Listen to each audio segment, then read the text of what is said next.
It was a Tuesday, early evening. An offshore support vessel, the Braveheart, left a supply base to head for an offshore gas production platform to transfer fuel and equipment. The vessel and the platform had agreed a time of arrival and the details of the delivery. The weather was fine, but a strengthening wind and increasingly rough seas were forecast. On the other side of the world, in a pigging location, a team of specialist contractors were preparing to pig a pipeline which hasn't been cleaned for a few years. They'd been given their instructions. It was just another routine pigging job, work they'd carried out successfully on many similar pipelines across the region. Their objective was to get the job done safely and effectively. They started work with clearly defined goals, and they knew exactly what to expect. The toolbox talk focused on the personal protective equipment they'd be using. This was just another pigging job, and they'd done hundreds of them.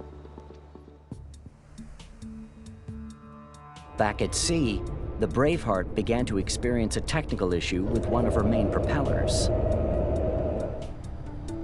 The chief engineer remembered that this fault had happened before and instructed his engineers to carry out repairs. A spare part they needed wasn't on board, so a temporary repair was made. With the job successfully completed and the propeller pitch control system tested, the vessel continued her journey. The work started well. The pig made its way through the pipe smoothly. But then, just as it reached its receiver, it stopped moving. The team investigated and decided to try to free the pig themselves. Even though there were no detailed instructions on what actions to take if a pig got stuck, the team were so confident they knew what to do that they just got on with it. The Braveheart sailed on, but the chief engineer knew that if the fault returned, the vessel would have difficulty maintaining her position close to the platform during the transfer of fuel and equipment. He approached the captain and shared his concerns, pointing out that the operations manual states that the vessel should not undertake critical operations unless all systems are in good working order. The captain replied that the propeller problem had been repaired and tested. Knowing that the platform was running low on supplies, he opted to stick to the plan and make the delivery.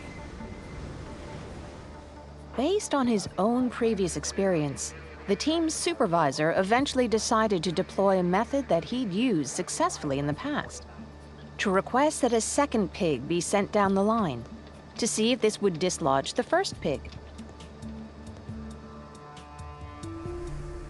The Braveheart arrived in the field and made contact with the platform. During completion of the 500-meter zone checklist, they were informed that the only crane available was located on the upwind side of the platform. And, as forecast, the weather was getting worse, but it was still just within the limits stated in the Manual of Permitted Operations. And the repaired propeller was working well. The Braveheart's watch officer and the team on the platform had worked in bad weather many times before. It was a routine activity. When the 500-meter entry procedures were completed, the platform approved Braveheart's entry into its safety zone. The stuck pig didn't move.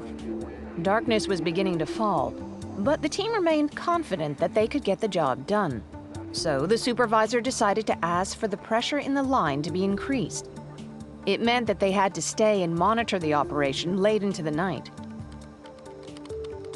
By early morning, nothing had changed, so they decided to close the pig receiver valve, vent the line, and open the receiver door to investigate further.